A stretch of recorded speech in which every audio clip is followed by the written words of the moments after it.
Yo fam, check out thehubproject.com. It's a defo, trust me. Yeah, hi, bruv. How you doing? Good evening. Doing well, all the way Yeah. from England with that Dominica backdrop. So a good evening to you in the continent in Europe. Yeah. What's the purpose? Just remind me, what's the purpose of this session, please? Well, it's to the audience might not like it, you might not like it, but I'm a bit emotional. So there's an emotional reaction to what's gone on in the village of Wesley, our family home, in terms of what engineers have done recently. And if you like, we could caption this and strapline this as the Dominica Airport plans by the Dominica Labour Party and the government of Dominica. And as a de facto resident, my recent reaction to some work that the engineers have done at our family home. Okay, I hear you.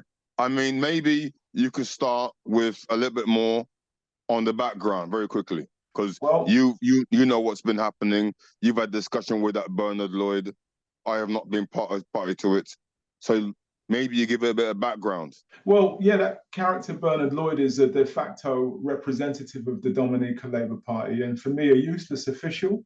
He's responsible for organising negotiations and settlements compensation for compulsory purchases that the Dominica Labour Party government have undertaken in the last few years as part of their plans to build the third airport of Dominica, titled or framed as an international airport. The fact that Douglas Charles operates with flights to other countries, it tells us that we have capacity to leave the country and land, but that's another matter without me being tongue-in-cheek. Progress is progress after all, but part of that meant that they were going to buy off the estates and the residences of residents of Eden Road, Wesley, a place that our parents settled in 1974 as young 30-year-olds from England who saved up every penny from their working class occupations to put that investment back into the island and into the Wesley and Marigot village economy so that we could be part of that place. And here we are nearly 50 years later, the government owning the property, falling short of evicting us on the streets. And recently, as last Sunday, grading all our small holding farm behind the house, all our coconut trees, avocado trees, dragon boundaries, we're grading it down. When you look to the back now, all you see is the other side of the valley with the road from the Wesley Main Road going down to that first bridge, down to the by Cousin Hune. So Cousin Hune's road, the road between us and Cousin Hune is still there. Yeah, and funny enough, when I looked at the JPEG, it looked like a little micro puff. But then, wow, Eureka, that was it. I normally used to see lime tree, breadfruit tree, avocado tree, papaya tree, all our mainstays. I remember the papaya. I remember the avocado tree going towards Agri on the other side there, back in the day. Yeah. And I remember where we had the pigs at the back, and that's all gone. That's all gone. So the papaya trees, not one sign. So there was no communication, was there? Is that right? No, it doesn't seem as though this Dominica Labour Party and the de facto administrators make an effort to communicate with residents, whether in the form of a letter, an email, a micro announcement. Next Sunday, when everyone's at church, we're going to come behind your back and flatten your land. Had it not been for another resident, the backhoe would have still gone up way past up the main road. Residents had to come out and say, no, you can't go any further. No settlement has been negotiated. This is still my home. Stop. That's the spirit of the Wesley person. I'm going to say this. I'm going to say this. A woman that actually, so good on that. Well, I'm going to say this. I mean, one of the things I understand, people like Bernard Lloyd, they only have so much power. And also, I would say, from my understanding, is that they underestimated you and Daddy. They had a low opinion of you. And therefore, they strung you out. And therefore, there's a saying that we see in business, that you follow the liar all the way to where they live. In other words, when you follow a liar all the way to where they live, When you realize where the liar lives, the liar can no longer lie anymore. So now he has to hide. She has to hide. They're no longer credible. And I think that's what's happened right now. The Bernard Lloyd character probably can't tell his boss he's failed. And therefore, if when you call for that clarification, you want to go further, it's a very uncomfortable of you spelling out the reality and probably telling him that he's no longer credible. Well, so therefore, he's hiding. my reality is that I have no confidence in the Dominica Labour Party administration as it stands. They have hurt me. I'm all the way in England with almost anxiety symptoms because of their brutal desire to have no communication. For me, that smacks of incompetence and derision and indifference. My parents, our parents worked hard in working class occupations in post-war Britain so that they could return home with their two little children. That's who we once were. We spent blood, sweat, and tears. Many of my mum and dad's peers even died, or their children even died on return to Dominica. That's the sacrifice. We know that. I understand. We know that we're descendants of the transatlantic, and this is a special place to us. But the way this government I want to jump in now. I would like to jump in. I'd like to jump in. Yes, I understand that my mother's life force was thanks to DLP has been squandered. I have to thank the DLP for squandering my mother's life force, and that for me pisses me off. I have to thank the DLP, and Scroover Skerrit for destroying the sacrifices my mother made on my behalf. I have to, and for me personally, the way things have been done, it's been very aggressive. The way in which the airport development has been done, very aggressive. There's been no master plan, no business plan, and it's almost like a pie in the sky.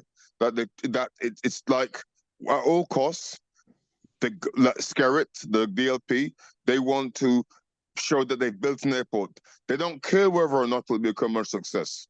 If they did, they would have disclosed that they had non-commitment binding letters from airlines ready to operate in Dominica. They would have committed a paper that so many airlines who fly single-aisle jets from North America and Canada that can already fly the aircraft into to Dulwich Charles, with the exception of 321, that needs a bit more.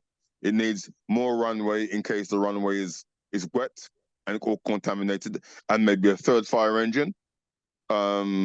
These elements are missing, and when I see what's done, it's so aggressive. Even the financing, when we've spoken about of the airport, is a bit of a joke.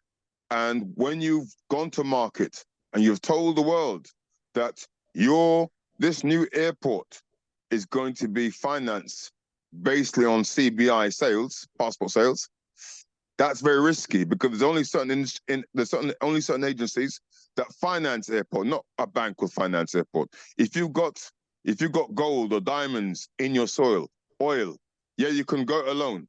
Otherwise, you've got to have a business plan, and then you do a call for tender. There might be syndicates, and they put forward this plan, and you get financing. If you go and say you're going to use CBI passport sales to finance this international airport, you won't get financing. And I think that's what's happened. I think because of what's happened recently, the UK is helping Dominica with its robust due diligence process, visa requirements, and so on and so forth. I think we're seeing it now. I don't know if you want to add to anything to that. Well, when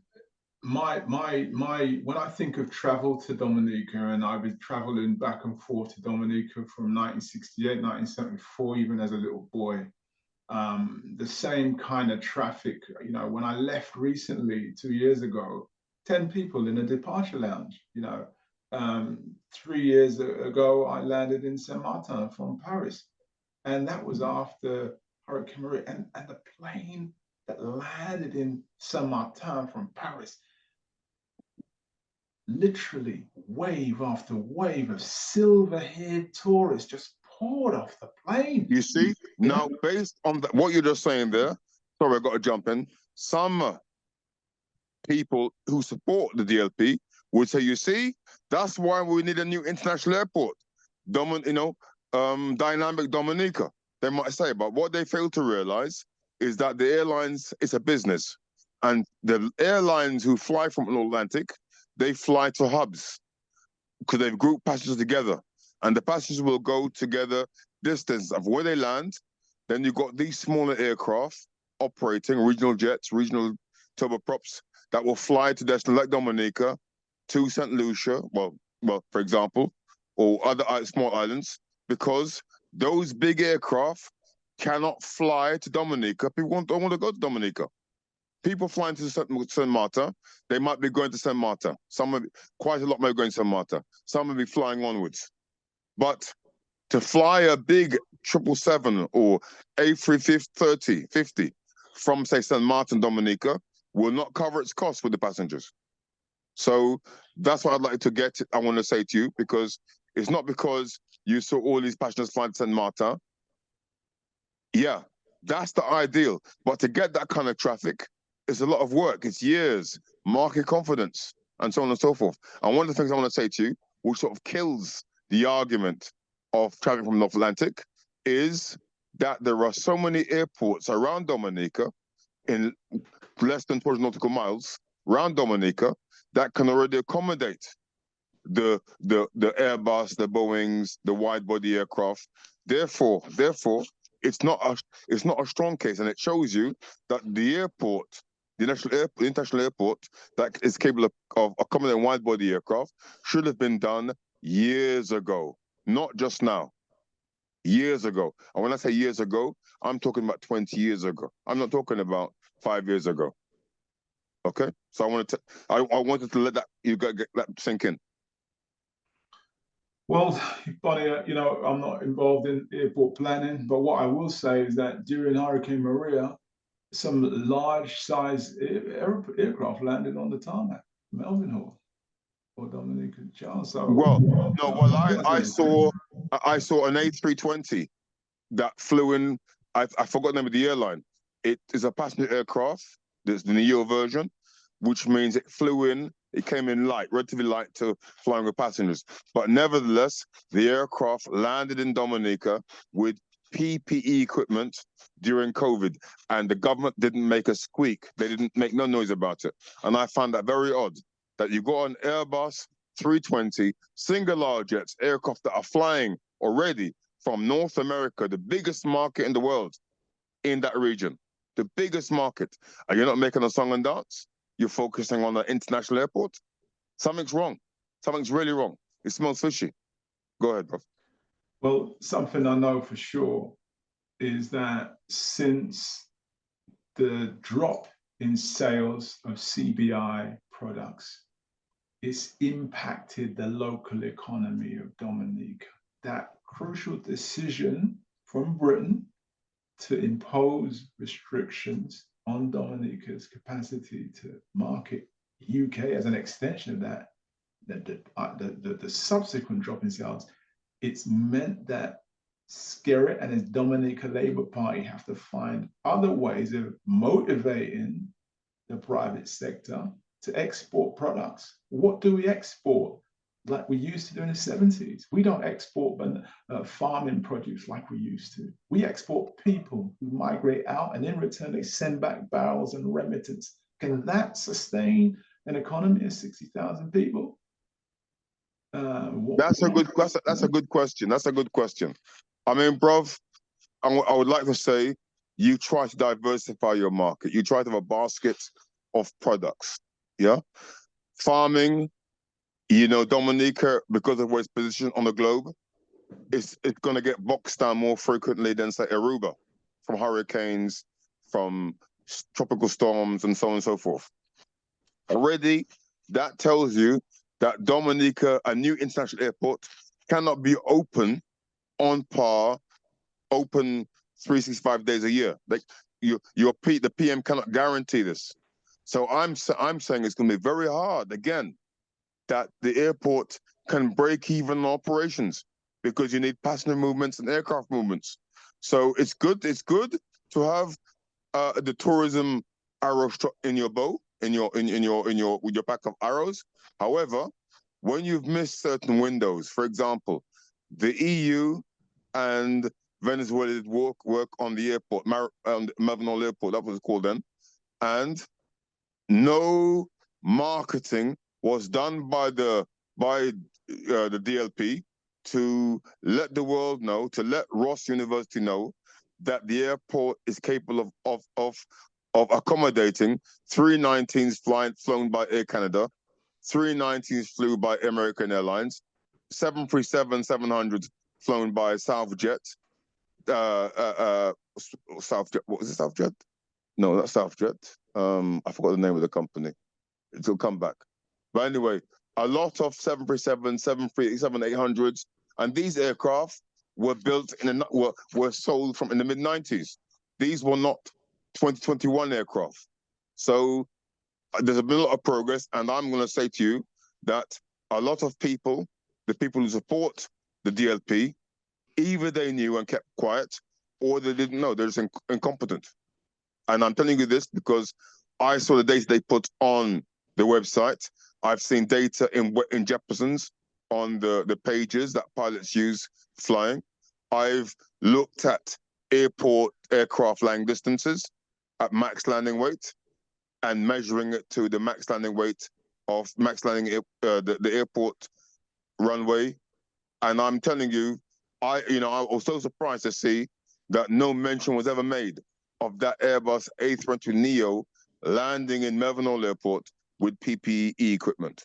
I mean, the significance of that meant that Melbourne Hall, as creaky and old as it is, it complies with certain specs that are promising for an airport that can take certain technology.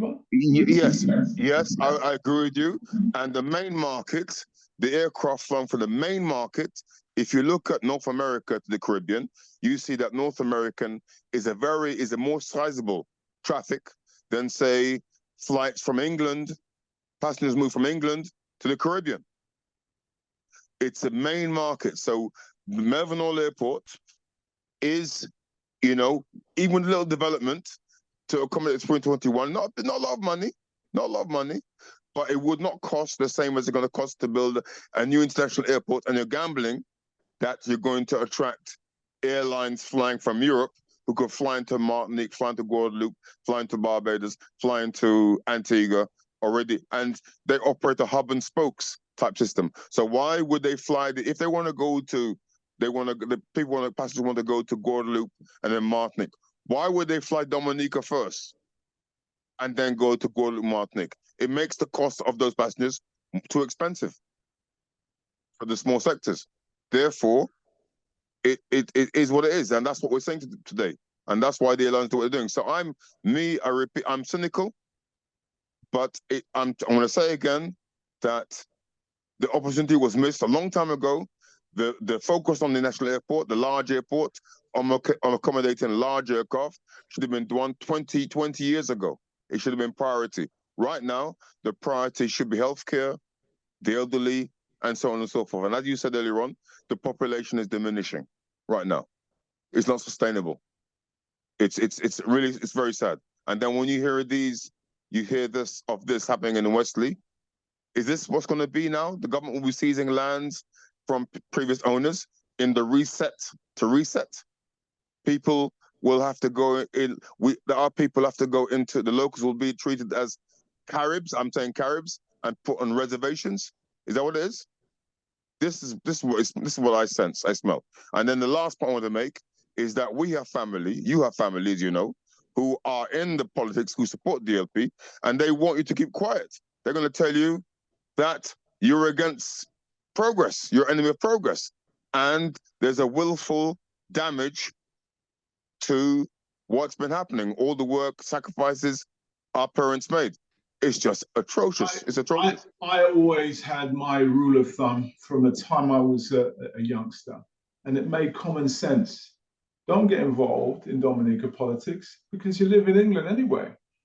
And right up to now, my 56-year-old state, right now, as of today, I'm involved. Dominica Labour Party government, you are failing. You're badly organized, and your operators and your administrators, as a representative of you, are not advocating for residents of Eden Road, Wesley sufficiently. And I am one of them. I'm only one click away on an email. Your flagrant disregard for basic humanity almost makes me think, why? Why have we fought for independence, Pan-Africanism, that sense of pride? Knowing today your capacity and your ability to communicate is below standard.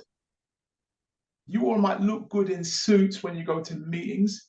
Even down the road in London, it's Commonwealth Day being celebrated. Yesterday, we see a lot of beautiful Dominicans, part of the Commonwealth, talking in a way that unites us as a Commonwealth. But on the ground, there's no unity because you're victimizing people like my mum and dad and others who took their hardworking post-factory money, post-war money to come back and invest in Dominica, in the building industry. I'm going to say you forgot to say it was sacrifice, because we did without for that to happen. The children did without. We definitely went through child poverty. We grazed our foot. I nearly chop off your hand in Calabishi on the farm. We spent blood, sweat, and tears. Tears. Who went to school, who had to adapt, get bitten up by mosquitoes. We were little English boys adapting in the homeland. Mother got very ill in Dominica with new diagnosis of diseases, which was good to know, but sad she had to experience that. And why? Why to this day, for no acknowledgement of our heritage and our meaning Wesley people, we're slitting on very valuable sites of our African heritage and disregarded. People walking through the village, measuring up for what roads are going to pass through graveyards and all such places. Should have left the village alone and used a spare land. You're wicked. You've relocated people to the mountain. Who knows if there's a windbreak up there for when hurricane comes? You're wicked. Concrete roof or no concrete roof. We still have people holding on to their sites saying they're going to chop people with cutlass if they're going to give people my land. You've got that kind of ignorance, Mr. Government. That kind of ignorance happening, and you're not. Well, that's why I think Bernard Lloyd is running from people like you, because they're no longer credible. You have followed the liar all the way to his house. He is no longer credible. No longer credible. So that's my take on all this. It's very sad. Sorry, you've been very emotional there, so I jump in. I just find the whole thing messy. Well, look, right now our ground floor has been, the back door has been booted wide open. One of the flagrant parasites of this regime have gone in there, committed a crime, broken in, and not one of the enablers or advocates of the administration checking in on the residents. How are you going on? How's everything? Oh, that house got broken into, you know. Well, let's report it to the police on behalf of Mr. Koffer. Well, I'm going to jump in again. I'm going to jump in. You're not going to like what I say. You're not going to like what I say. No one cares, but thank you, the residents that brought it to my attention. We are family, we are love, when we will have the unity. But the enablers and the operators of the Dominica Labour Party, I'm sorry, I speak out today. I never thought I would. And now I'm going to have to come down. And yes, people can run and hide, but I never thought I would speak out politically, ever. When all election, I keep my mouth quiet because it's not my business. I live overseas. One day I might like to live down there, but the way you're behaving, why should I? But that's none of your damn business. Leave our property alone, or give us like for like, or give us our settlement so we can clear out and do what we want to do outside of the government's Greed for power. Zone of influence. Zone of influence. Greed for power. So it's very sad, and it hurts me. It hurts, and I'm going to say one thing that I know you won't like, but the way the government's going on, it reminds me of pre 1970 type Wesley, the elders mentality. In this, why I say this is that even if they do wrong, they don't want to admit they're wrong. They want to say they're wrong and strong. And then when they've been shown to be wrong, they're saying, well, help us then. But then why should you help them when they flagrantly ignored what's been said? And this is when you have a government or a personage who is more for himself rather than the people. Is the power more than the people? I'm so sorry to say this. I should be an ally of the Dominica Labour Party and its representatives in Westley. I should be extolling the virtues to my friends and family in Britain. When I see a Dominican ambassador come up to a function in Bradford, I look on her as a lizard. Yeah, but rather they would say that just a state of mind. But I cannot now because what's holding you back? I cannot now because there's cruelty. 3-4 years, an 86-year-old man has traveled twice in a year. I've traveled in a year, and no further progress. And now you're trespassing. You say it's your property, what we put work for and paid for, and you've crushed all our vegetation without notification. So if I land there tomorrow or next week, I can't even get a breadfruit to roast and say, oh, I'm in the homeland. I'm in a place of victimization.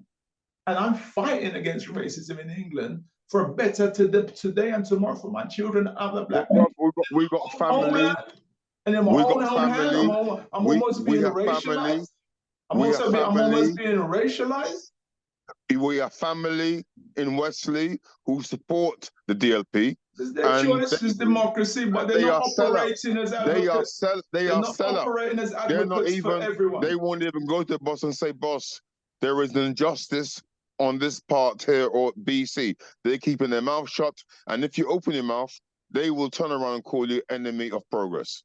This is how sad things are. That's why I say it reminds me of a pre-1970 type mentality, where people sometimes they're wrong and they're still going on as they're right. Well, we can look it up. It's called megalomaniac. This guy's got a hunger for power, but not for probity. Do proper work. Help residents who pay your wages through their taxes. Even the ones overseas, pay your wages, because every time we land, we're paying. Every time we send a letter, a barrel, or remittance, we're paying. The treasury benefits. Help us back. Make it two ways. Not just helping people that are leaflet distributions of the Dominica Labour Party, who were living in a wooden house one day. Now they're living in a wall house up in the hills, and they never work like my dad and my mom. There's not just wickedness and discrimination.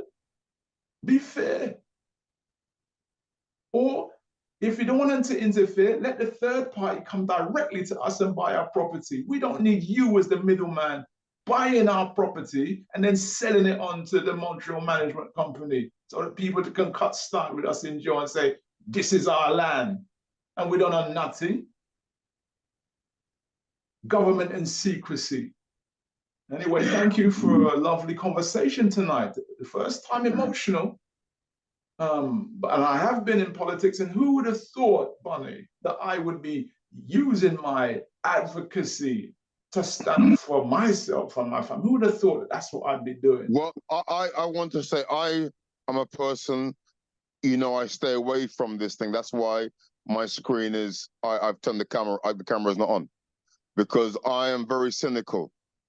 I was cynical when I heard that this Bernard Lloyd character talking with you.